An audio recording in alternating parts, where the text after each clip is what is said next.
Se cumple un año desde el fallecimiento de la reina Isabel II. La monarca británica murió a los 96 años en el Palacio de Balmoral, en Escocia. Terminó así el reinado más largo en la historia mundial y comenzó la era de su hijo, el actual rey Carlos III, que sucedió a una mujer que gozaba de una tremenda popularidad. Por eso nos acompaña Oscar Guardiola. Él es escritor y profesor de Birkbeck College, University of London. Bienvenido a France 24. Precisamente la popularidad se mostraba como un lastre para el rey Carlos, aún con el recuerdo en parte de la opinión pública de su divorcio con Diana de Gales. ¿Cuál es la imagen con la que actualmente cuenta el monarca en territorio británico? Muy buenas tardes, Valentina, aquí desde Londres. Es una tarde soleada. En efecto, como dijeron antes, las celebraciones han sido escasas y muy cautelosas. Y eso tiene que ver con la recepción del rey Carlos III. Sigue siendo un reto, aunque casi el 59% de la población piensa que lo está haciendo bien. En cuanto se le pregunta a los más jóvenes acerca de la popularidad de la institución en general, ese porcentaje baja de manera considerable, a un 37% más o menos. Así que el rey Carlos III sigue enfrentando un reto de popularidad. Pues la prensa británica sigue muy de cerca la corona. Es un tema de mucho peso en los rotativos en Reino Unido. ¿Qué análisis se hace de este primer año de reinado de Carlos III? Se dicen dos o tres cosas de manera específica. La primera es que, aunque se esperaba una serie de reformas radicales, dijeron algunos, a la institución, ese no ha sido el caso. El rey Carlos III es calificado como un monarca cauteloso.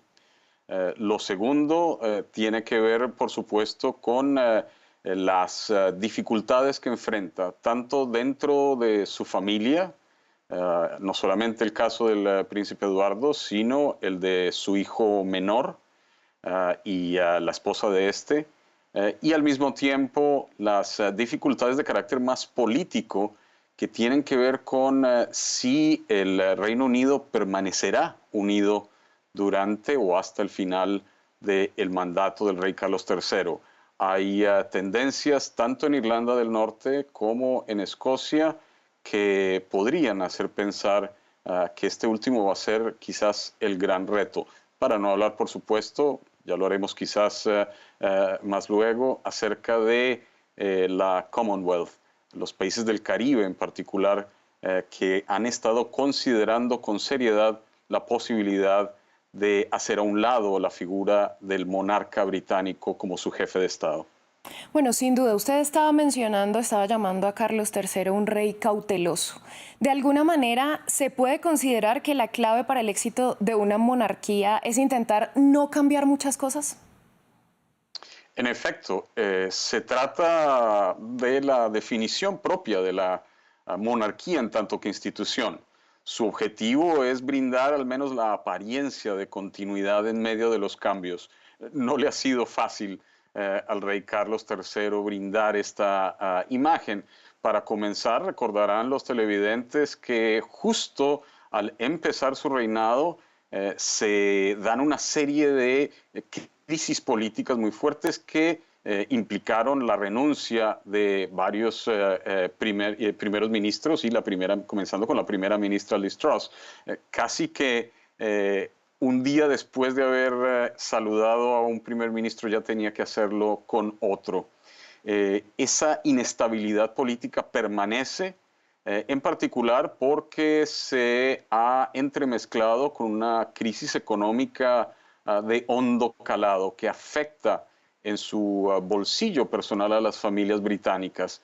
Así que el anuncio, de acuerdo con el cual el presupuesto de la monarquía británica subiría de unos 85 millones a unos 130 aproximadamente, va a ser también causa de controversia en un momento en el que los británicos enfrentan una crisis de vida y subsistencia muy honda.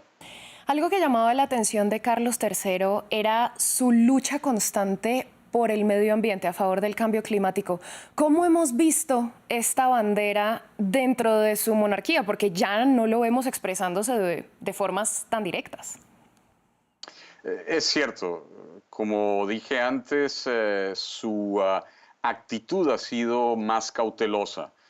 Él mismo lo hizo explícito cuando, obviamente, haciendo reconocimiento de las limitaciones constitucionales a la figura del monarca, hizo claro que no podría entremezclarse en esos asuntos de la manera en que lo hacía antes.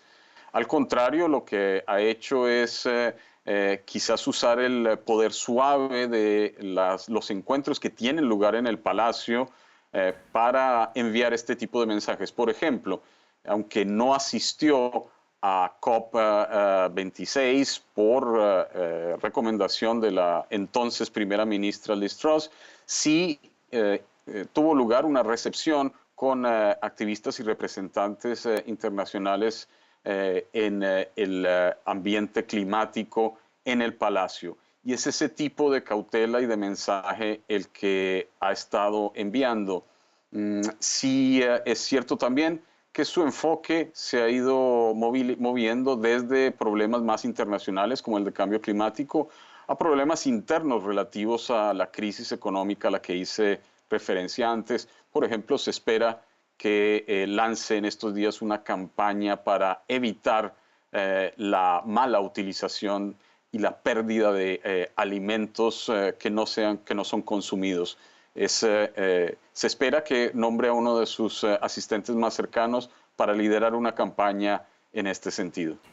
Bueno, en estos momentos Carlos tiene 74 años, el presente de la corona pues parece permanecer estable, pero a futuro, ¿qué se vislumbra para el trono británico? ¿De alguna manera podríamos ver una aprobación tan grande como de la que gozó Isabel II?